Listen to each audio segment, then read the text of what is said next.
Terve kaikki katselijat ja kuuntelijat, tervetuloa FutuCastiin. Mun nimi on Isa Krautio ja tää on FutuCast, niin kuin aina. Tässä jaksossa meillä on vieraana Ville Blåfield, kirjamessujen ohjelmajohtaja. Tervetuloa tänne vieraksi. Kiitos. Teillä on todella komea studio. Me ollaan muuten kivat sanot ja passaat mut tämmöisen rystykiekon, johon mä voi heti kommentoida, että me ollaan saanut tämmöiset uudet valot, jotka näkyy mun takana, tämmöiset siniset. Ne on itse asiassa ollut oransseja jo muutaman kerran, mutta jos nämä siniset valot näyttää hyvältä teille sinne tuberuudun taakse, niin kommentoikaa, koska mä tykkään näistä enemmän. Niin voin sanoa, että näyttää myös täällä livenä. Eikö vaan, että tulee semmoinen kiva kontrasti? Ja sitten meillä on nämä pienet hehkupallot tässä. Tämä alkaa siis näyttää semmoiselta, miltä amerikkalaiset bodystudiot näytti vuonna 2017. Niin, tämä näyttää siltä, kun johonkin striimisarjaan olisi lavastettu bodystudio. Jep. Joo, minusta on hieno. Kirjamessujen ohjelmajohtaja. Minkälaista on olla kirjamessujen ohjelmajohtaja vuonna 2024 tänä somen ja nopean median ja kaiken tämmöisen hässäkän aikana? Onko sinulla saman fiilis kuin joku vinyylimessujen ohjelmajohtajalla? Koska kuitenkin kirjamessut Suomessa on aika relevantti. On niin super iso. Ja meillä on siis, me mentiin viime vuonna Göteborgin kirjamessuista ohi, että me ollaan Pohjoismaiden suurin kirjallisuustapahtuma. Että se, sun kysymys on tosi niin kuin, ymmärrettävä ja oikea, mutta yhtä aikaa tavallaan niin Helsingin kirjamessut on kyllä semmoinen, ehkä vähän poikkeus sitten jostain trendistä, että siellä niin kuin se vetää siis flown verran jengiä. Se on ihan tajuton niin kuin massatapahtuma kirjan ympärillä se 4 päivää. Ja silläkin tavalla niin kuin kivasti vastaan jotain trendejä, että siellä myös niin kuin käy kauppa. Että meillä siis noin kustantajat ja kirjakaupat viime vuonna esimerkiksi kautta linjan teki myyntiennätyksiä siellä. Vaikka monessa sanotaan sitten niin kuin kivijalkakirjakaupassa, niin viime vuodet on ollut tosi vaikeita ja on niin kuin nähty jo droppeja edellisten vuosien jokin joulumyynteihin tai johonkin tämmöiseen, niin jostain syystä toi tommonen kirjamessut niin kuin ikään kuin semmoisen lukevan kansan festarina, niin joku siinä toimii siinä konseptissa vielä. Et silleen se ei ole, en tunne itteeni ihan LP-levy-messujen ohjelmajohtajaksi, mutta on se siis, on myös tosi kiinnostavaa, mä oon nyt kolmatta vuotta tässä roolissa, niin on tosi kiinnostavaa olla tämmöisellä tavalla näköalapaikalla tämmöisen niin kuin toimialalla tai taiteen lajin kanssa nähdä sen niin kuin murrosta vähän niin kuin sieltä sisältä. Siellä on paljon niin kuin vaikeita keskusteluja ja paljon kipuilua, ja ne vaikeat keskustelut on musta tosi tärkeitä ja ymmärrettäviä. Ja sitten se on jännä, kun mä oon itse siis taustaltani tämmöinen toipuva toimittaja, meihin olla parikymmentä vuotta toimittajana ennen näitä nykyisiä hommia, niin mä muistan tosi samanlaista niin kuin tunnelmaa puolelta, niin kuin sanotaan 10-15 vuotta sitten. Ne oli silloin tosi vaikeita keskusteluja, kun siellä tavallaan rysähti se vanha bisnesmalli alta, ja jengi lopetti paperisanomalehden lukemisen ja lopetti iltauutisten katsomisen koko kansa samaan aikaan, ja niin kuin tuli nämä algoritmiset online-mediat, ja kaikista medioista tuli online-medioita, niin, ja piti keksiä tavallaan se bisnesmalli uusiksi. Ja sen vuosikymmenen aikana 3/3 ammattitoimittajien työpaikoista katosi Suomesta. Mä muistan hyvin sen, millaista oli olla toimittaja niinä vuosina, ja niin kuin mikä se tunnelma oli, ja millaisia keskusteluja silloin käytiin, ja miltä se niin kuin tavallaan luova tuho tuntui sieltä ytimestä. Se ei tuntunut yhtään niin kuin silleen innostavalta ajatukselta, kun ulkopuolelta katsoen luovasta tuhosta joskus puhutaan. Niin mun mielestä kirja-alalla mä oon kuulevinani tosi niin kuin vähän samaa nyt. Ja sillä tavalla, että tämä on niin kuin, haastava, mutta myös kiinnostava aika nähdä sitä niin kuin kirjakenttää just nyt tämmöiseltä paikalta. Joo. Tuli mieleen siis kysyä semmoinen, mun mielestä me voidaan velloa vähän tästä teidän hyvässä menestyksessä vielä hetken, koska siis se on tosi vaikuttavaa. Mielellään. Mä tykkään sun agendasta. Joo, me aloitetaan täällä, koska mun mielestä on niin kuin tosi vaikuttavaa, että se on Pohjoismaiden iso ja edelleen niin iso juttu. Onko se kirjamessujen oma vetovoima tai brändi, joka ylläpitää sitä, tai onko se lukemisen hyvä tai suhteellisen hyvä maine Suomessa vielä? Jotain erityistä suomalaisten lukukulttuurissa edelleen täytyy olla, jos meillä kerran niin kuin jos meidän kirjamessut on Pohjoismaiden suurimmat, niin meidän kielialue on kuitenkin pieni, niin jotain erityistä siinä täytyy olla. Kyllä.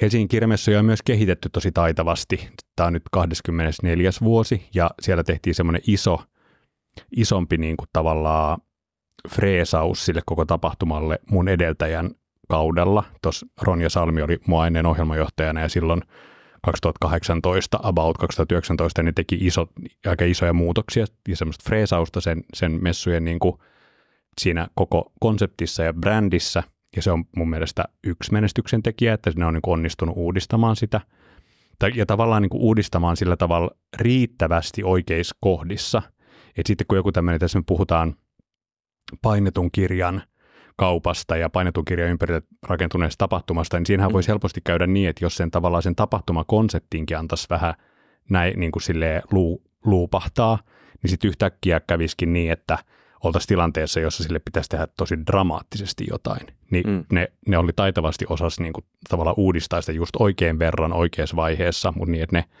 vanhat kävijät pysy siellä ja että me ollaan pysytty siis siellä.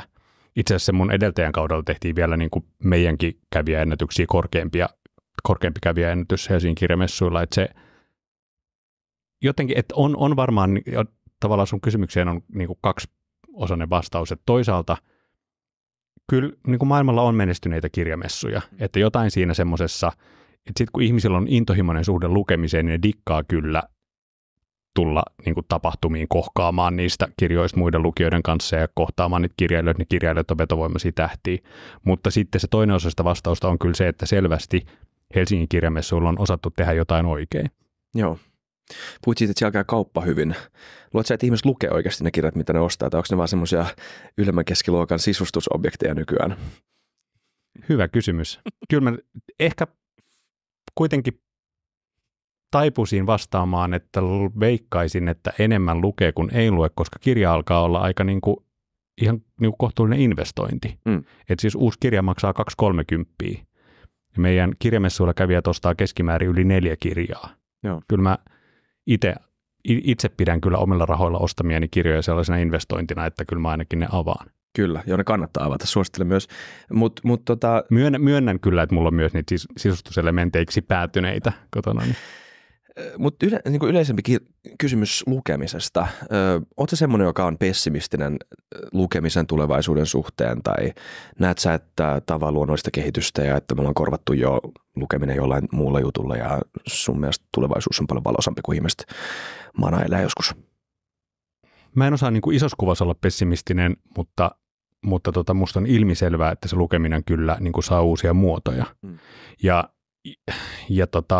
sitten taas sen keskustelun kanssa mun mielestä meidän olisi fiksu olla tosi jotenkin avoimia, menisin sanoa armollisia, mutta siihen monesti musta näihin uusiin muotoihin tai jonkin digikirjoihin tai äänikirjoihin tai niin kuin tämmöiseen, niin siihen liittyy myös vähän semmoista niin kuin arvottavaa soundia siinä keskustelussa, niin se ehkä siitä tuli semmoinen armollisia, mutta siis tarkoitan avoimia siinä, että nähdä arvo kaikilla niillä tavoilla, joilla nykyään vaikka sitten nuoret sukupolvet niin kuin löytää kirjallisuuden pariin.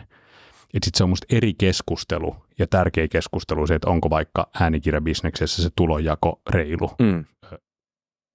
Ei kirjailijan näkökulmasta, ja ne pitää ratkaista ne kysymykset. Mutta se on niin kuin eri keskustelu kuin se, että onko oikein vai väärin kuluttaa kirjallisuutta digitaalisilta alustoilta. Ja mun mielestä jos sen niin kuin kirjallisuuden kuluttamisen ja lukemisen ymmärtää tälleen laajasti ja kaikilla niillä muodoilla, joita nykyään on käytettävissä, niin en jaksa olla huolissani. Ja itse asiassa sen niin kuin painetunkin kirjan osalta, kun musta tämä niin helposti me ruvetaan puhumaan sit lapsista ja nuorista ja se menee jotenkin semmoiseksi huolipuheeksi, niin tavallaan musta sen painetunkin kirjan osalta musta meidän pitäisi olla silleen rehellisiä tälle niin kuin maailmalle, jossa me eletään. Että niin kuin mä sanoin, että mulla on himas niitä avaamattomia painettuja kirjoja, että ja niin kuin eilen illalla mun ei tehnyt mieli lukea, vaan mun teki mieli katsoa Netflixiä. Ja että meidän ajasta kilpailee nykyään niin valtavasti enemmän niin kuin taiteen ja viihteen ja tiedon niin kuin kuluttamisen tapoja kuin 20 vuotta sitten. Niin musta sillekin murrokselle pitää olla rehellinen, että ei olisi kummallista, jos jollekin painetun kirjan lukemiseen käytetylle ajalle esimerkiksi ei olisi tapahtunut mitään tämän niin kuin murroksen niin kuin keskellä, mutta sitten on väärä tulkinta mun mielestä se, tai kuvitella, että ei video ei tappanut radiota, että ei niin kuin, Että ne löytää sitten niinku uudet roolinsa tässä meidän arjessa. Et sä et näe niinku, mä luin näitä vanhoja klassia Neil Postman-lainauksia ennen tätä jaksoa ja siinä, mitä mä kirjoitin ylös yhden, tai nyt englanniksi, mä koitan kiteyttää tämän suomeksi. Että ikään kuin se idea tässä on, tämä on tämmöinen what Orwell feared were those who would ban books, eli Orwell pelkäsi niitä, jotka kieltäisi kirjat, mutta Huxley pelkäsi sitä, että ei olisi mitään tarvetta kieltää kirjoja, koska kukaan ei jaksaisi lukea niitä enää. Ja että ne korvaantuisi relevanttina ollenkaan. Ja että ne korvaantuisi ajankäytöllisesti jollain muulla, mutta että se sisältö tai se, mitä sä saat niistä kirjoista, ei korvannut millään. Että ikään kuin terveellinen ruoka korvaantuu pikaruoalla. Mutta mun mielestä tohon, niinku, oikeasti tuohon vastaus on se, että meidän pitää olla avoimia niille uusille muodoille, mitä se niinku kirjallisuus ja pitkä kerronta ja sanataide saa. Että se... Onko sun mielestä mitään asioita, mitkä korvaa sen, mitä kirjat voi myös antaa? Tai siis, että sä saat samaa, mitä kirjat sulle antaa jostain toisesta formaatista? No on ihan kiinnostava kysymys esimerkiksi se, että nyt kun ollaan tässä Podi-studiossa, että mikä on vaikka tietokirjallisuuden ja podcastien suhde. Että oliko niinku, ennen kuin meillä oli podcasteja, niin oliko niinku ikään kuin laajempi mandaatti meidän arjessa semmoisen niin kuin populaarin tiedon jakamiseen ja levittämiseen tietokirjallisuudella. Mutta myös kaikissa näissä, ja mä huomaan itse asiassa, että mulla tuli ehkä toi esimerkki mieleen sen takia, että mä sekasin siis luen ja kuuntelen kirjoja, ja mä huomaan, että mulle kuunneltavaksi sopii erityisen hyvin usein se niin kuin, tietokirjat tai elämänkerrat, ja mä huomaan, kun mä kuuntelen niitä, niin se alkaa lähestyä aika niin kuin podikokemusta. Mä kuuntelen semmoista niin kuin hyvin paloteltua ja kirjoitettua niin kuin populaaritietokirjaa tai jotain elämänkertaa, niin mulle se niin kuin vastaanottajan kokemus on aika lähellä niin kuin hyvin toimitettua podia. Joo, mä kuulin tosi kiinnostavan ajatuksen, että filosofiaa pitää tehdä keskustellen. Että kirjat, jotka on kirjoitettu filosofiasta, on vaan yritys saada kiinni siitä, että mitä se oikea keskustelu on jossain ollut. Mutta sitten taas on siis paljon ihmisiä ja vaikka kirjailijoita, jotka on niin kuin tiukasti sitä mieltä, että erityisesti niin kuin ehkä sanataiteen puolella kaunokirjallisuudessa tai sanotaan vaikka jossain runoissa, niin se on aivan elimellinen osa sitä kokemusta, että sä nimenomaan otat sen vastaan lukien ja vielä niin kuin jotenkin, ja että eihän se esineenä se paperinen kirja ja tiedon vastaanottaminen niin kuin lukemalla, niin se on aivan erilainen prosessi kuin sen niin kuin vastaanottaminen audiomuodossa. Ja kyllä mä senkin ymmärrän ja uskon. Kyllä. Koska jos sä oot keskustelussa, sun pitää samalla olla myös kirjoittaja. Sä et voi olla vaan lukija. Se on ihan kiinnostava huomio, että kirja sopii ehkä niille, jotka haluaa päästä seuraamaan keskustelua, mutta joiden keskittyminen herpaantuu, jos ne joutuu itse. Toisaalta kirjan sitten, kun mä luen paperista kirjaa, niin siinä on se ihana puoli verrattuna sitten vaikka audioon, että siinä mä oon kuitenkin ajajan paikalla sen tahdin suhteen. Ja mä pystyn palaamaan taaksepäin, mä pystyn niin kuin pysähtymään ja että joo, ja eiku hetkinen, oliko tämä nyt se serkku vai isoisä, ja mä voin mennä 5 sivua taaksepäin. Ja, että tavallaan siinä mä koen, että mulla on jollain tavalla vähän niin kuin vahvempi agency niin kuin siinä tarinan vastaanottajana kuitenkin sit paperikirjaa lukiessa, kuin että niin kuin äänikirjaa kuulijassa mä vaan niin kuin, se vaan tuutataan mulle. Kyllä. Mä voin päättää, että millä nopeudella, mutta... Joo, niin totta, joo. Niin voi tavallaan kelaa taaksepäin, mutta se on ihan eri kokemus. Sulla on paljon isompi kontrolli siitä. On kirjassa jotain semmoista, siinä on joku X-faktor myös, semmoinen asia, semmoinen juttu, mikä vaan miellyttää. Siinä. Ja tiedätkö, mulla on jäänyt mieleen viime vuoden kirjamessuilta semmoinen, silloin oli presidentinvaalit just tulossa, ja sitten meillä oli presidenttiehdokkaat siellä paneelikeskustelussa, ja me pyydettiin niitä kertomaan jostain itselleen tärkeistä kirjoista, ja sitten mulla on jäänyt mieleen semmoinen, kun toi Mika Aaltola ehdokkaana, niin sen valinta oli sellainen kirja, mutta sen peruste oli se, että se oli perinnyt sen kirjan tai ottanut mukaansa faijansa, niin kuin, hänen faijansa oli kuollut ja se oli sen isän entinen kirja ja se luki sitä nyt. Ja sen isä oli kirjoittanut sen kirjan marginaalit täyteen omia muistiinpanoja siitä, kun se oli lukenut sitä aikoinaan. Wow. Ja se jotenkin, se sanoi, että se on ihan tajuttoman koskettava lukukokemus, että mä luen sitä kirjaa niin kuin mun edesmenneen isän kanssa. Että mulla on niin kuin tavallaan sen isän kommenttiraita siinä marginaaleissa koko aika. Niin tätä meillä ei niin kuin digikirjassa olisi. Niin kukaan ei tule sanomaan 2047, että tämä mun Fajan e-kirja mun Kindlessä, jonka mä downloadasin sen jälkeen, kun se menehtyi. Joo. Tiedätkö, äänikirjoista puuttuu vielä, ne on silleen hankala lahjakin, että niistä puuttuu omistuskirjoitussivu. Tai kyllä paperikirjassa on erityisiä piirteitä vielä. Mutta puhutaan vielä kuitenkin haasteista. Ne on kiinnostavia. Minusta 2 mielenkiintoista haastetta, mikä liittyy, nämä jos joku ratkoo, niin ne voittaa kyllä ison potin varmaan. Toinen on se, että miten me saadaan kiinnostua ihmiset siitä, mitä on jo kirjoitettu. On paljon semmoista, mikä on jäänyt enemmän tai vähemmän unholaan, koska niihin ei vaan pääse täppäämään kauhean helposti. Ne on pitkiä kirjoja, klassikoita, joissa on paljon viisautta, mutta kukaan ei jaksa istua niiden äärellä ja lukea niitä läpi.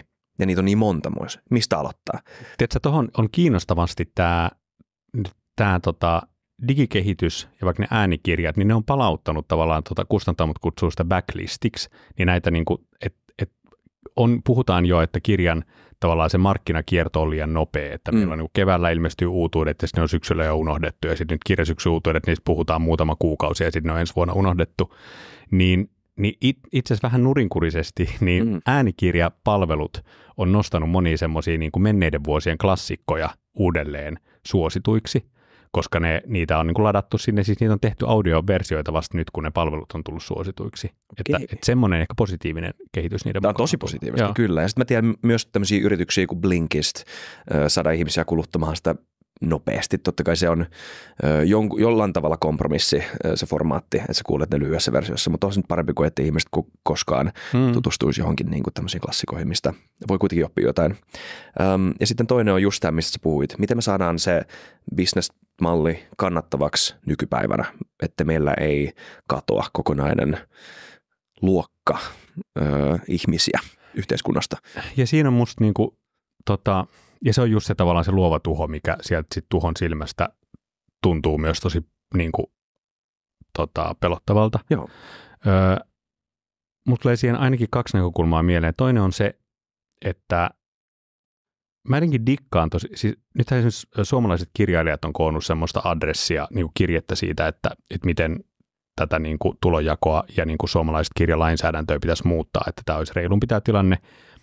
Ja kun mä luen niitä vaikka sitä niiden avointa kirjettä ja adressia, niin mä tosi paljon dikkaan siitä, miten niin kuin kirkas, kiihkoton, mutta tiukka soundi siellä on. Että todella, että tämä on tärkeä keskustelu, tämä pitää käydä ennen kuin voidaan jatkaa eteenpäin, niin kuin istukaa alas. Mä dikkaan siitä soundista tosi paljon. Ja jotenkin ajattelen, että se on myös kiva vastapallo sille semmoiselle reaktiolle, että kun tämä on niin kuin mä sanoin, että tämä sama niin kuin luova tuho on tapahtunut jo mediassa ja vaikka musabisneksessä, niin sitten helposti vähän niin kirjailijoiden tähän viestiin on suhtauduttu välillä silleen, että lopettakaa se vikinä, että niin kuin Spotifykin, niin kuin, että musiikissa nähtiin jo, miten tulee tapahtumaan, että turha tapella vastaan, niin mä kyllä myös dikkaan siitä, että sitä ei oteta annettuna. Että voi olla, että mediassa kävi näin, siellä rakennettiin maksumuurit digialustoille, voi olla, että musiikissa kävi näin, Spotify teki mitä teki, sen ei tarvitse tarkoittaa, että tässä taiteenlajissa tapahtuu samalla tavalla. Meillä voi olla meidän omat lajit, mä dikkaan siitä.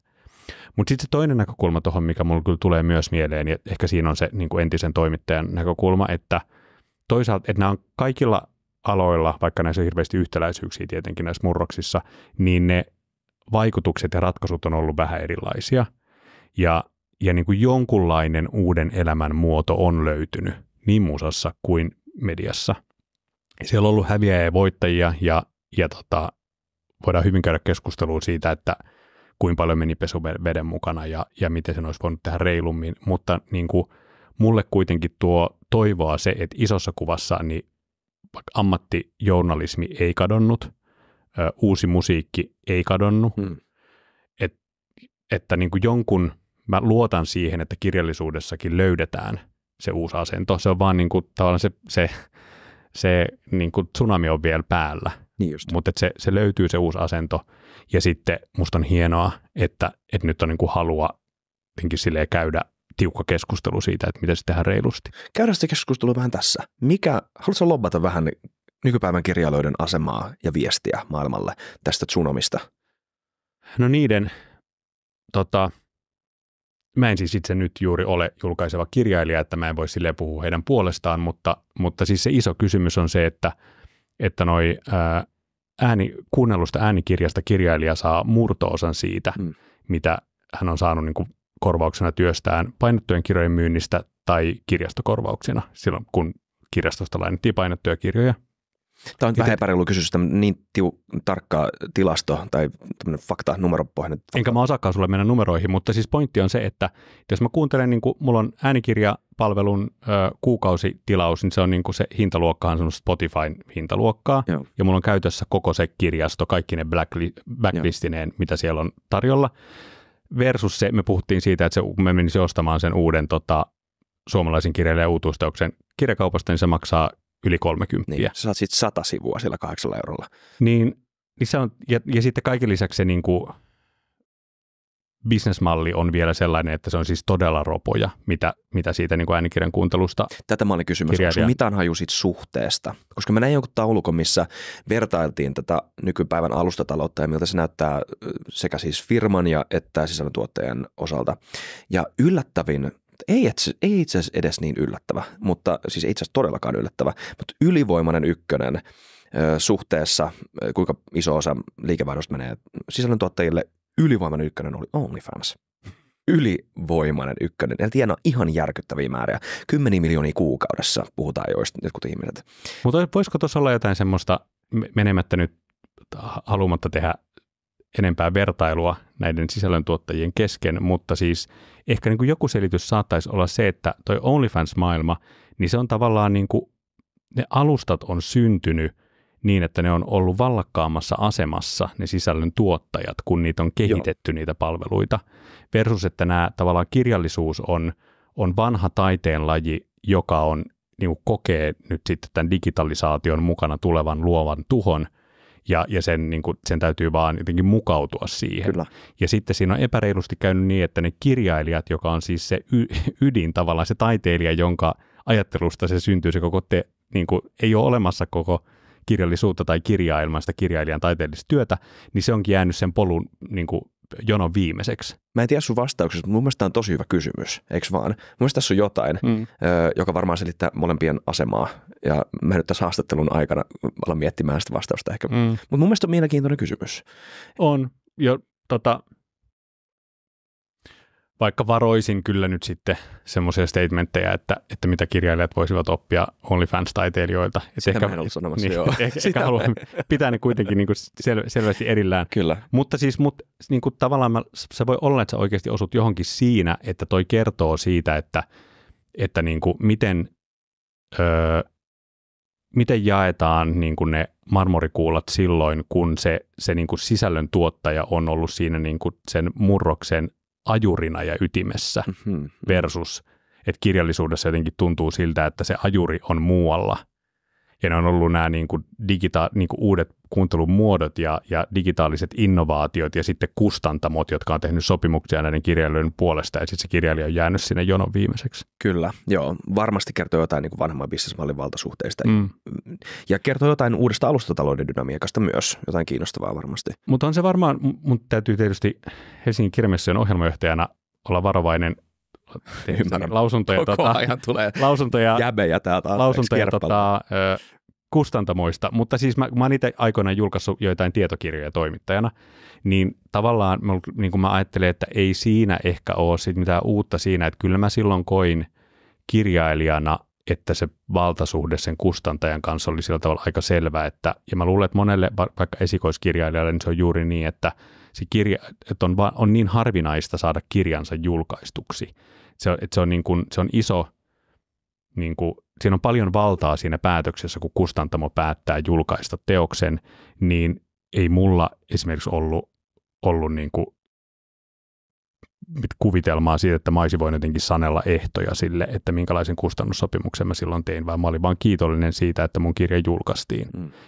Ja mä ajattelin, että no varmaan mä tiedän, että jos mä olisin menestyskirjailija, niin mulla olisi vähän enemmän sopimusvaltaa siihen, että mitä prosentteja mulle siitä heruu, mutta kuitenkin niin kuin isossa kuvassa, niin on se aina ollut niin, että niin kuin kustantaja tekee sopimuksen sen kirjailijan kanssa ja ei se kirjailija niitä ehtoja sanele. Joo. Niin kyllä, joo. Onko se vähän sama kuin musabisneksessä, missä ei oikein voi tietää, että kuka artisti menestyy etukäteen? Vähän sama kuin startup-sijoittamisessa itse asiassa myös, että siis pitää räiskiä massia ympäriinsä, koska sitten se yksi tyyppi, joka oikeasti menestyy, se on se, joka pitää tuoda se raha takaisin. Siinä on tosi paljon samaa, ja paitsi että noi kustantamobisnes on nykyään sellaista, että ne ei todellakaan voi räiskiä massia ympäriinsä, vaan ne niin kuin yrittää ne on isoja päätöksiä niille, että keihin ne laittaa ne pelimerkkinsä, mutta siis todellakin se on ihan sama lotto, ja sitähän ne niin kuin tavallaan noi kustannustoimittajat, kustantajat, niiden se duuni on yrittää haistella, etsiä sitä seuraavaa niin isoa hittiä. Musta oli kiinnostavaa, tämä oli mulle ihan uusi tieto, kun meillä on siis kirjamessujen teemana tulevaisuus tänä vuonna, ja mä sitä varten mä ajattelin, että mä haluan kerätä nyt semmoisia niin positiivisia syötteitä tai niin kuin, signaaleja, uutisia täältä kirjamaailmasta, kun niin usein puhutaan näistä ongelmista. Mä ajattelin, että jos me puhutaan tulevaisuudesta, mä haluan, että me puhutaan myös sitä positiivisesta. Ja näitä kerätessäni mulle kävi ilmi esimerkiksi tämmöinen, mikä on musta superkiinnostavaa. Tällä hetkellä Suomessa julkaistaan enemmän kuin aikoihin uusia esikoiskirjoja, siis uusia kirjailijoita. Jotain 130 uutta esikoiskirjailijaa julkaistiin viime vuonna 12% kasvu edellisvuoteen. Just ennen koronaa, pikana vuonna ennen koronaa julkaistiin 70 jotain uutuuskirjoja. Eli siis valtava kasvu siinä, että niin kuin uusia kirjailijoita, joita sainataan kustantamoihin. Ja sitten jos samaan aikaan on niin, että se perinteinen kirjan kustantamisen business menee vaikeammaksi ja vaikeammaksi, niin sehän on tavallaan entistä isompi riski se jokainen uusi sainaus niille. Niin se on musta makea ilmiö, että tämmöisessä ajassa sit on niin, että siellä kuitenkin niin kuin ne niin kuin entistä useampaan uuteen kirjailijan uskoo. Joo. Niin, ja siis nimenomaan esikoiskirjalla, että ne ei ole ikinä kirjoittanut kirjaa ennen. Niin. Kuinka moni näistä, tai minkälaisia tyyppejä nämä yleensä on, jota buukataan sinne? Mä oon ainakin nähnyt, niin kuin moni ihminen kirjoittaa elämänkertansa, sen on huomannut, mutta varmaan paljon muutakin. Niitä on ihan laidasta laitaan. Siis monestihan esikoiskirjailijat on jo sillä tavalla jo kokeneita kirjoittajia, että sitä esikoisteosta ollaan saadettu kirjoittaa jo tosi pitkään ja kaiken maailman kriittisissä korkeakouluissa niin kuin hioja, tai se saattaa olla jo ties kuinka mones käsikirjoitus, josta lopulta sitten tulee se julkaistu esikoisteos. Mutta sitten esikoiskirjailijoita on ihan tosi laidasta laitaan. 2 esimerkkiä. Tämän kesän semmoinen iso hitti, yllärihitti on, tai en tiedä onko se yllärihitti, mutta siis iso hitti on ollut semmoinen 20-vuotias, onko se Venny Heleen, toivottavasti sanon sen nimen oikein, 20-vuotias Mimmi, joka kirjoittaa semmoisia heppakirjoja nimeltä Rambon talli, niitä on tullut 2 tänä vuonna, että se keväällä tullut oli esikoiskirja. Ne on tajuton hitti tuolla niin kuin, varhaisteini- tai teinilukijoiden keskuudessa, niin jonottaa. No. Siellä oli kesällä semmoinen kauppakeskuskiertue, jossa siinä niin kuin kiersi ympäri Suomea kauppakeskuksia jonot, kun jonotettiin kuvaan tämän esikoiskirjailijan kanssa 20V. Tai sitten mä oon itse nyt just, onko se ensi viikolla, mä oon menossa meidän tämmöiseen Etko-tapahtumaan, niin haastattelemaan Heikki Aittokoskea, joka on semmoinen 50 hyvin kokenut Hesarin palkittu toimittaja, tietokirjailija, joka nyt sitten pitkän uran tässä vaiheessa julkaisi ensimmäisen kaunokirjallisuus niin kuin ikään esikoisensa, ensimmäisen romaaninsa. Että ne on, niitä esikoiskirjailijoita on ihan laidasta laitaa. Okei. Tekeminen vähän puhut tästä tekoälyn roolista tulevaisuuden kirjallisuudessa, koska se on asia, joka mietityttää kaikkia, jotka tekee mitään luovaa. Tämä on tämä vanha uusi viisaus, minkä kaikki nyt toistaa, että nyt tekoälykorneri. Niin, joo, jep.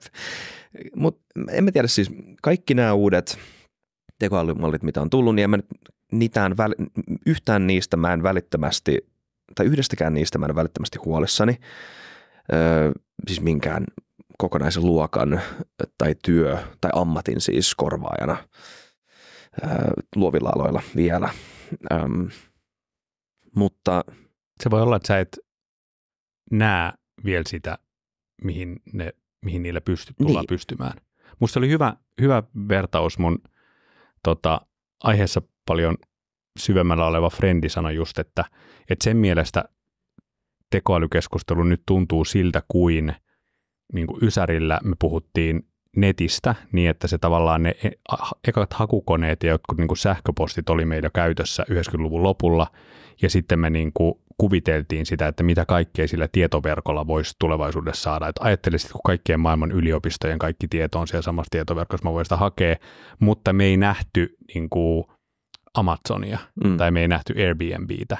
Että tavallaan me nähtiin se, pystyttiin kuvittelemaan, mitä sillä hakukoneella voi tehdä, tai me pystyttiin kuvittelemaan, mitä se sähköposti voi olla, mutta me ei nähty, että mitä se internet voi mahdollistaa, niin että tekoälykeskustelussa nyt hänen mielestään on niin kuin jotenkin sama vaihe käynnissä, että me niin kuin nähdään jo, että mitä se niin kuin meidän tuottamasta datasta oppiva tekoäly, voidaan kuvitella ehkä, mihin se voisi pystyä hyvin taitavasti tulevaisuudessa, mutta se voi olla, että me ei osata edes arvata sitä niin kuin tavallaan sitten sen vaikutuksia. Joo. Niin, että siitä muodostuu uusi alusta, jonka päälle voi keksiä uusia innovaatioita, joille meille ei olisi niin kuin lähtökohtaisesti edes eväitä miettiä, että mikä se seuraava vaihe siitä on, koska me tiedetä, mihin tämä laskeutuu kyllä. Ja mä takaan, että 10 vuoden kuluttua tämä keskustelu tulee olemaan tosi kiusallista katsottavaa. Varmasti, kyllä varmasti. Mutta miltä se, siis tämä välittömin juttu, mitä varmaan kirjailijat ja monet miettii, on se, että mikä on ensimmäinen tekoälykirja, joka menestyy. Yli tämän tason kysymyksiä. Se on se niin kuin seuraava virstanpylväs, siltä tuntuu. Kuinka lähellä me ollaan mitään tollasta uskottavaa yritystä tehdä joku tekoälyproggis? Joka... On niitä jo käynnissä niitä kokeiluja. Ja esimerkiksi, siis tämä ei ollut kokonainen kirja, mutta nyt kesällä New York Times teki semmoisen kivan, mutta tämä oli vähän semmoinen kevyempi kokeilu, mutta mun mielestä kiva juttu. Niillä oli ammattikirjailija ja sitten tekoäly, joille sitten lukijaäänestyksellä kerättiin prompti niille tämmöisestä niin kuin kesänovellista, että mitä sen pitää käsitellä. Siinä oli muistaakseni 5 teemaa, mitä sen piti käsitellä, ja oli määritelty, että siinä pitää olla, sen pitää tapahtua keski-ikäiselle ihmiselle ja mitä kaikkea, niin kuin himoa ja suutelua ja mitä kaikkea siinä piti olla. Ja niin kuin sama prompti molemmille, ja sitten sille tekoälyllä käskettiin vielä kirjoittamaan se tämän valitun kirjailijan tyylillä, koska totta kai se tekoäly tuntee myös tämän julkaisen kirjailijan tyylin. Ja se oli samanmittainen kesänovelli molemmilta, 1000 sanaa muistaakseni. Ja sitten ne julkaisi ne rinnakkain, niin sitten me lukijat saatiin niin kuin arvata, että kumpi on kumman. Musta oli ihana nähdä, että se oli siis se oli oikein pätevä se tekoälyn kirjoittama. Se oli tavallaan, niin kuin, siinä oli selvästi jo, tuntuu tyhmältä sanoa luovaa ajattelua, mutta siis se oli, niin kuin, se oli silleen niin kuin oikea novelli, mutta oli selvää, kumpi niistä on ihmisen kirjoittama. Okay. Se, jotenkin se niin kuin ihmisen kirjoittaman novellin kuitenkin kaikki semmoiset esimerkit tai tunteiden kuvaukset tai no just ehkä esimerkkien tarkkuus, niin semmoisessa niin kuin näet, että tämän on kirjoittanut joku, jolla on oma inhimillinen kokemus elämästä, joka on niin kuin ihmisenä käyttänyt Tinderiä, eikä siinä käytettiin jotain deittiäppiä siinä tarinassa, niin se tavallaan, miten se kuvaili sitä kokemusta, niin se vaan, en mä osaa laittaa sormea siihen, että missä sanassa se näkyy, mutta se jotenkin se inhimillinen kokemus edelleen sieltä valu läpi. Voi hyvin olla, että 5 tai 7 vuoden kuluttua tekoäly osaa jo senkin, mutta musta oli kiva nähdä, että vielä ei olla siinä. Joo, samaa mieltä. Nythän on tullut tämä Googlen uusi Notebook LM, varmaan Language Model, johon voi laittaa joku tekstin ja sitten se kiteyttää. Mun työkaveri just kohkasi siitä. Joo, just tämmöisen. Siinä on vähän sama. Että siis on tosi vaikuttavaa, että kuinka luonnollista puhe on ja se puheen kadenssi ja että ne välillä mokaa sanoja tai toistaa sanoja ja tämmöistä.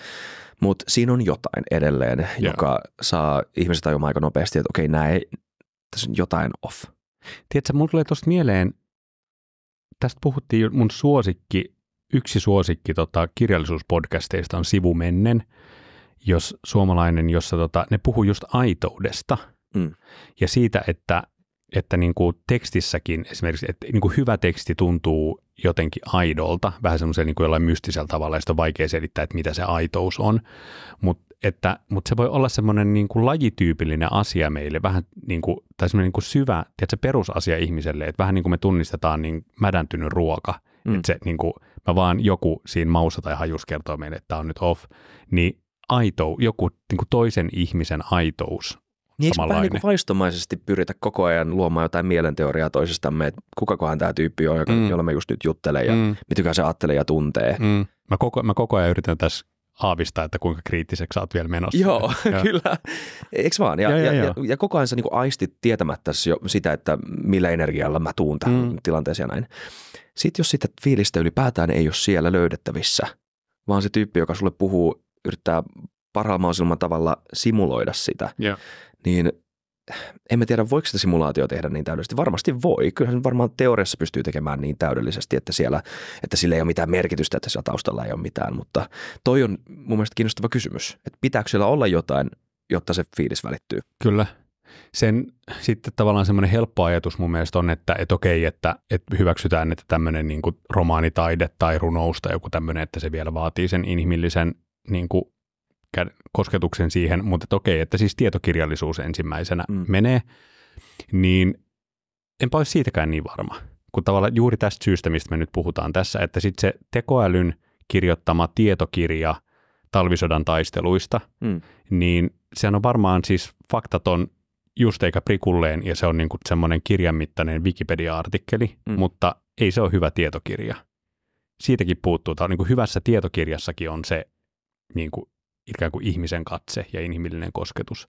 Tarinallisuus. Joku semmoinen, että mä ehkä, jos mun pitäisi ennustaa, niin mä luulen, että me ruvetaan näkemään tekoälyä ensimmäisenä semmoisessa niin kuin bulkkikääntämisessä, semmoisessa niin kuin, ja haluan korostaa, että silloin ei tehdä siis hyvää niin kuin ammattikääntäjän tekemää käännöstä. Joku siis taas niin kuin sanataiteen tai romaanin kääntäminen, niin sehän on siis niin kaukana konekääntämisestä kuin voi olla. Siinä siis jokaisen sanan, tiedätkö, niin kuin fiilis pitää maiskutella erikseen ja valita siihen niin kuin juuri oikea.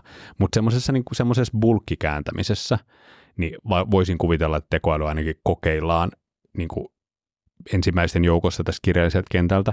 Ja sitten mulla tulee mieleen jotain semmoisia niin kuin hyvin konseptoituja kirjallisuuden genrejä. Jotain semmoista niin kuin,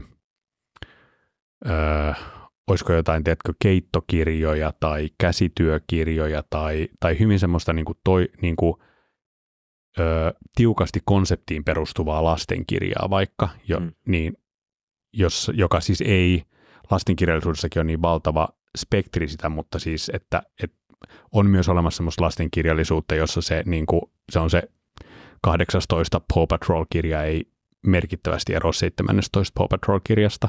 Tämä oli todella rohkea kannanotto nyt kirjamessujen ohjelmajohtajalta, mutta ehkä luotan, että ymmärrätte, mitä tarkoitan. Niin ehkä jossain tämmöisissä niin kuin varmaan kokeiluja tulee ennen kuin, niin kuin Finlandia-palkituissa romaaneissa. Joo, todennäköisesti kyllä. Jos tämä teknologinen kehitys tai tämä suunta jatkuu tällaisenaan, niin mitä tapahtuu kirjoittajille? Kirjailijoille. Termi kirjoittaja ehkä on semmoinen writer. Se on, englanniksi on konsepti, se on juttu. Meillä oli vieraana, siitä on aikaa nyt jo, mutta Miki Liukkonen oli vieraana meillä. Sitä ei ole ikinä julkaistu sitä jaksoa, eikä mä aiotakaan tietenkään nyt enää julkaista sitä hänen menehtymisen jälkeen. Muuten Rakkautta ja anarkiassa esitettiin tosi hieno uusi dokkari Miki Liukkosesta, joka on, se on kiinnostava siksi, että sen tekeminen on aloitettu, kun hän oli vielä elossa ja hän on mukana siinä. Ja sitten se on tehty loppuun nyt postuumisti. Se on hienosti tehty, suosittelen. Okei, tosi, wow. Siis nyt on Rakkautta ja anarkia. Yli viikko sitten siltä, joo. Okei. Joo, toi kyllä kiinnostaa käydä katsomassa. Ja vaikka sanoa, että jos me nyt laitetaan tähän jaksoon, että jakso on olemassa ehkä joku omainen, mä ymmärrän, voi saada sen tiedoston meiltä, jos haluaa, mutta mä en ole julkaisemassa sitä. Mä nyt vaan laitan tätä ilmoille ideana. Mutta joo, sen keskustelun jälkeen niin tuli vahvasti semmoinen fiilis, että mä oon erittäin onnellinen siitä, että Miki Liukkosen kaltaisia ihmisiä on olemassa ja että niillä on oikeutus olla olemassa ja että niillä on kyky olla olemassa ja elättää itsensä jollain asialla, joka tuntuu tarkoituksenmukaiselta heille.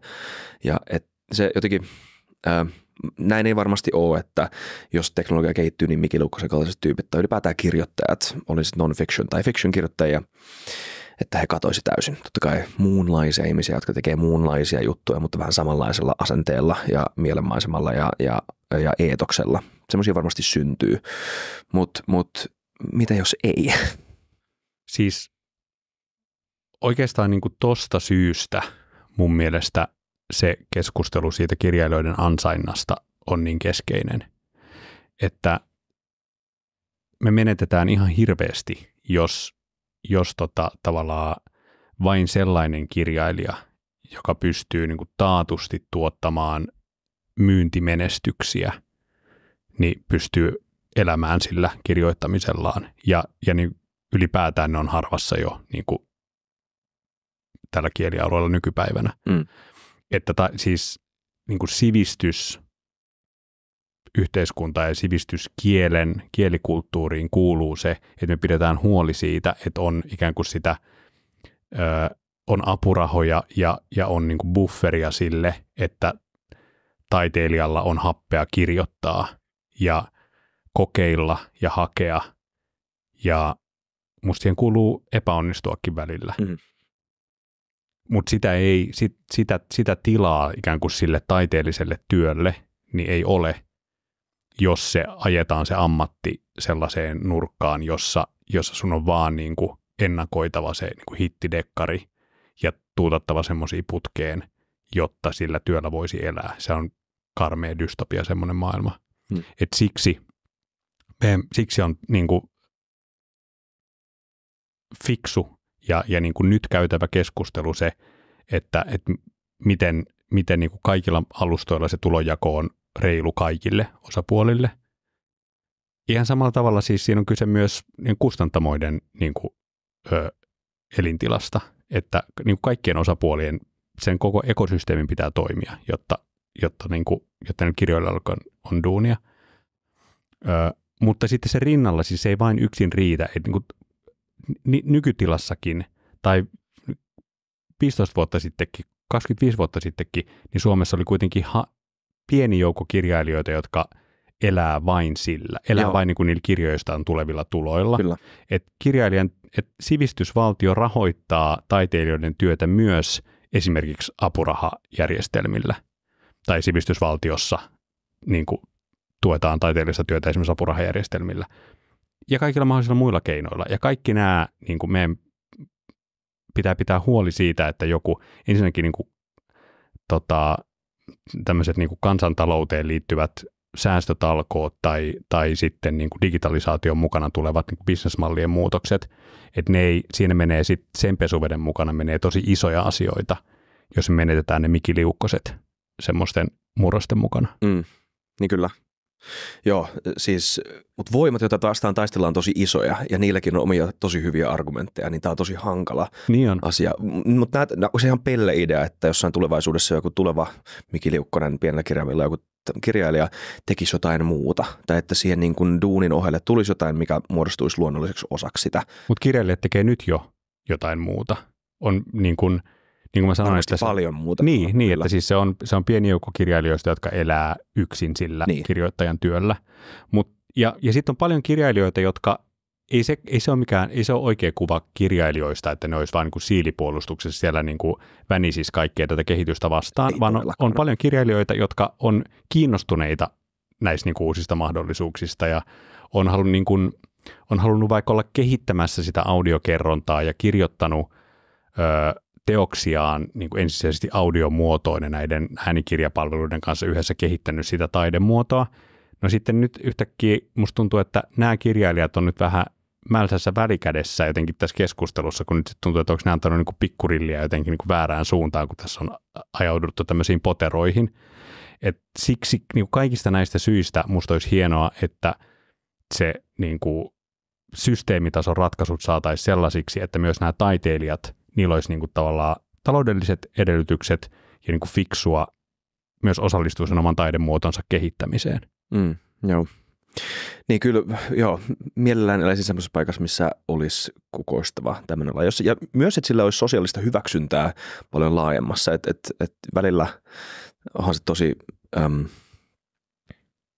mielestä Tuomas Peltomäellä oli tosi hyvä artikkeli Hesarissa liittyen Suomen taiteeseen ja siitä, että miten se on merkki siitä, että meillä on myös suhteellisen köyhä yläluokka, mutta myös suhteellisen tämmöinen niin kuin insinöörimäinen, tekkiorientoitunut yläluokka. Joo, ja sitten me ollaan joka ei rahoita taidetta. Ja me ollaan nuori kansa. Just niin, tavallaan, mutta Mutta kyllä tässä niin kuin tämän viime vuosisadan aikana, niin kyllä siihen ehti kairautua syvyyttä siihen suomalaiseen kulttuuriin. Se olisi musta se nyt meidän vahtivuorolla, että me ei anneta sen kuihtuu. Joo, näin toivoisin ainakin. Mä en ole miljardööri tai edes miljonääri, mutta jos olisin, niin haluaisin nähdä itteni semmoisena, joka vähän edes tukisi tämmöisiä juttuja tai kuluttaisi rahani niihin. Ja se on, mutta siis osa näistä on sit oikeasti ihan poliittisia päätöksiä. Että sitten vaikka... Se on myös sitä Suomessa ainakin, kyllä. Ihan oikeasti. Joo. Me nyt Suomessa esimerkiksi päätetty kirjojen arvonlisäveron korottamisesta 14%. Okei, se on vielä alempi kuin joillain muilla elämänalueilla, mutta monissa Euroopan maissa se on 0%. Ja siis monissa maissa trendi menee nimenomaan siihen suuntaan, että pyritään mahdollisimman alhaiseen arvonlisäveroprosenttiin kirjallisuuden kohdalla. Suomessa sitä nostetaan. Ja sitten kun että se uutuuskirja maksaa sen 30, niin sitten vaikka se 14% nousu saattaa olla niin kuin ikään kuin pieni siinä hinnassa, niin saattaa just mennä sen kipurajan yli. Nämä on myös poliittisia päätöksiä, että millä tavoilla sitten niin kuin tavallaan poliittiset päättäjät voivat yrittää tukea sitä niin kuin kansallista kirjallista kulttuuria. Joo. Sä ehdotit yhtä kysymystä. Mä teen tosi laiskaa haastattelijan duunia, koska mä kopioin tämän suoraan. Minusta oli tosi kiinnostavaa. No katsotaan. Niin mä kysyn tämän suoraan. Se varmaan myös tarkoittaa, että sulla on ihan kiinnostava vastaus tähän. Katsotaan. Utopiat ja dystopiat. Liittyy niihin. Joo.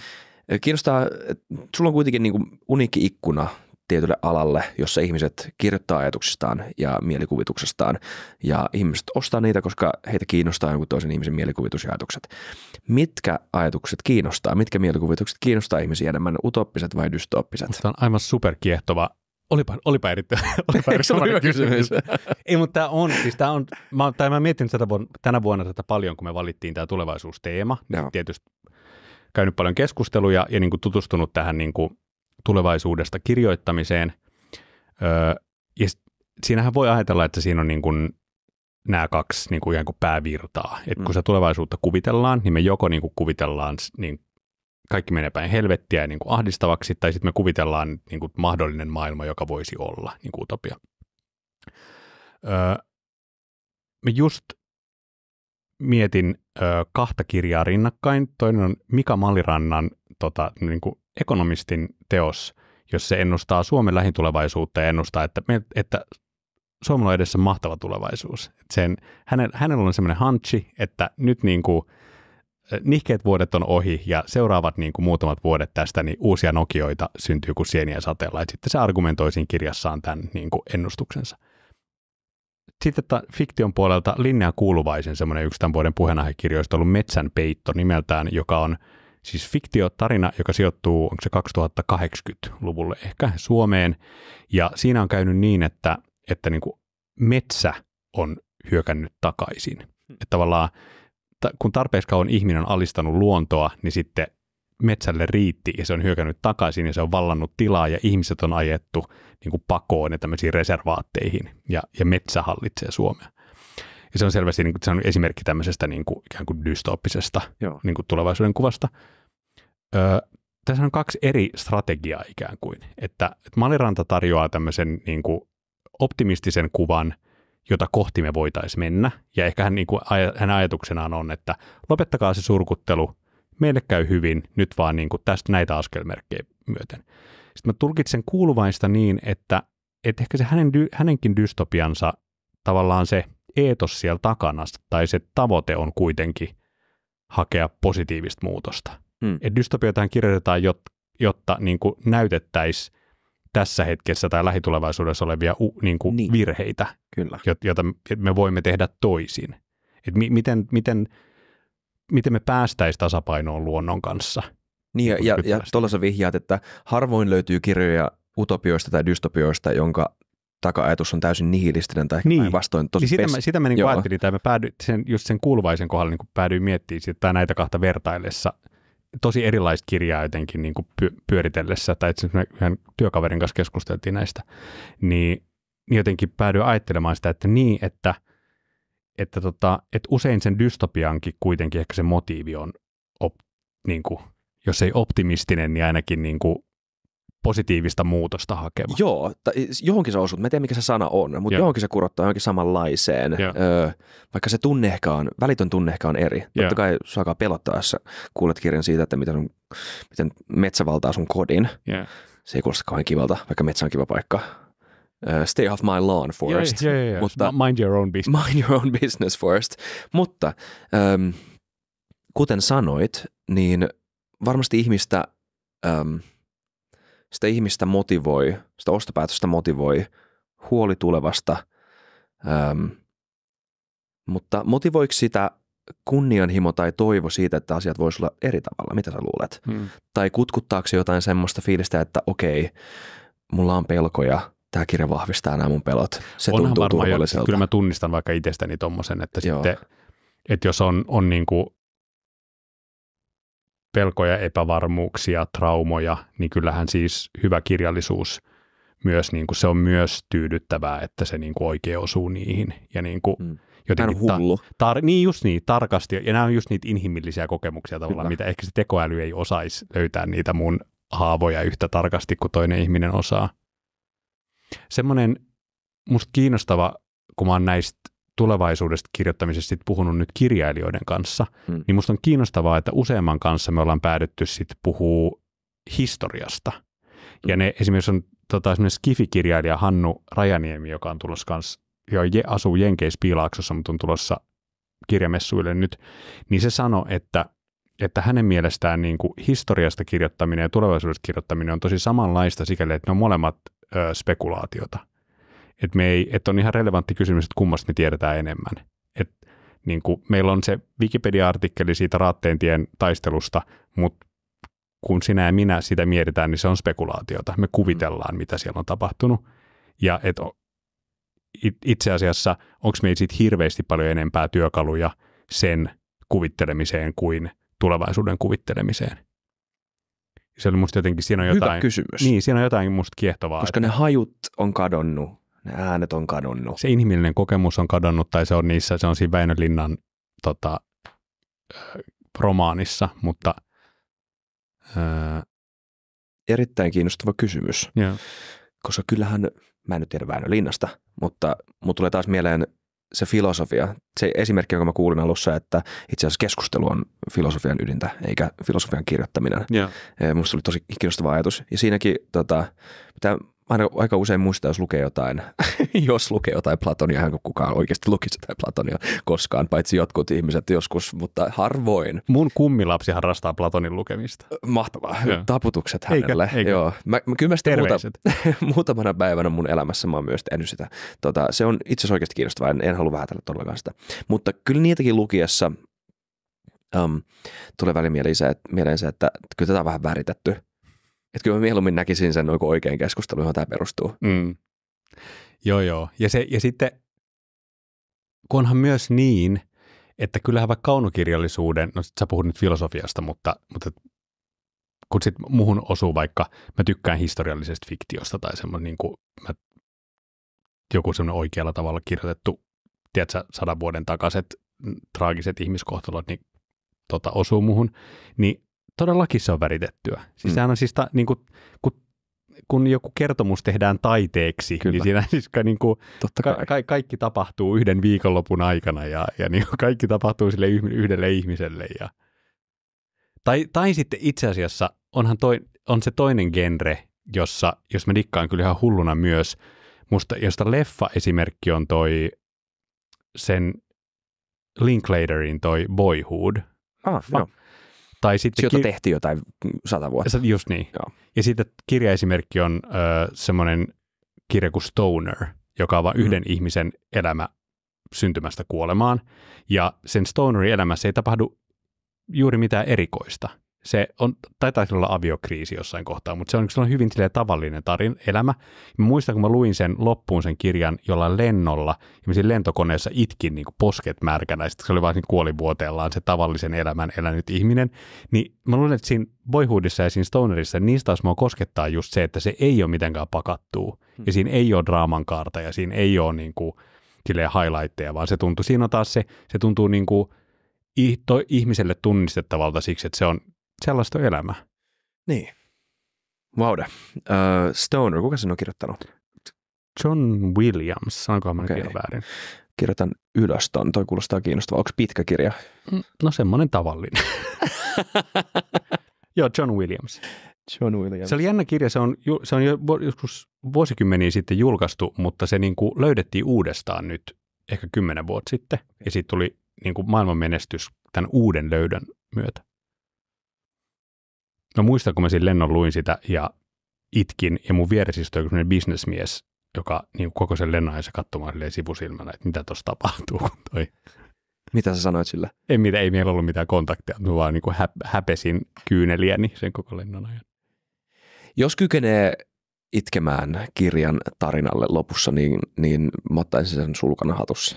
Joo, se on ihan mun lempikirjoja. Kyllä. Joo, mahtavaa. Me ehkä nähdään kirjamessuilla. Mä tykkään niistä. Toivottavasti. Tuun mielelläni sinne. Mitä sä suosittelet tämän vuoden kävijöille? Mitä kannattaa tehdä? Mitä siellä on? No meillä on siis vaivaiset 900 ohjelmanumeroa siellä 17 lavalla. Mä suosittelen, että voi mennä, siis meidän nettisivuilta löytyy koko ohjelma silleen digikatalogina ja sitä jengit dikkaa nämä viikot ennen messuja niin kuin selata ja rinkuloida sieltä niitä ohjelmia. Mutta mun suositus ehkä olisi se, miten mä itse aikoinaan tykkäsin käydä kirjamessuilla, on, että tuut vähän silleen blankkona. Että katsot, että sulla on se lauantai tai sunnuntai, että ei ole hirveä kiire mihinkään. Joo. Ja sitten niin haahuilee. Ja sitten siellä törmää johonkin. Sä niin kuin päädyt istumaan, kuuntelemaan jotain, mitä sä et olisi ollenkaan ajatellut. Ja sitten se onkin jotenkin, voi ollakin tosi koskettavaa. Tämä on ollut mun strategia tähän asti. No niin. Ehkä se toimii. Ja kun siellä on siis tosiaan oikeasti, niitä on puolen tunnin välein vaihtuu ohjelma 17 lavalla, niin sieltä kyllä löytyy. Sitten jos se ei ihan osu se, mihin sä istut, niin puolen tunnin päästä alkaa 17 muuta. Okei, mahtavaa. Kiitos Ville Blofield. Tosi kiinnostavasta polveilevasta keskustelusta. Joo, tämä meni yllättäviin. meni, mutta mä nautin tästä matkasta ja sä yppäsit ihan täysillä mukaan siihen. Kiitos tosi kiinnostavasta keskustelusta. Kiitos, hyvin pidit ruoria. Kiitos. Ja kiitos kaikille katselijoille ja kuuntelijoille. Jos te olette seurannut tätä keskustelua näin pitkällä, niin myös taputan teille. Ei siksi, että tämä on huono jakso, mutta mä en tiedä, miten tässä pysyy perässä. Tämä oli mun mielestä tosi kiinnostavaa, sikakiva jutella sulle ja kiva kaikki te kuuntelijat, jotka olette päättynyt, tai siis kuunnellut meitä. Aina nämä loput menee tosi hyvin. Te olette ollut näin pitkään meidän kanssa. Nähdään ensi jaksossa joskus ensi viikolla. Moido, muistakaa tilata kanava, muistakaa tykätä ja muistakaa kommentoida, jos teille teissä ajatuksia.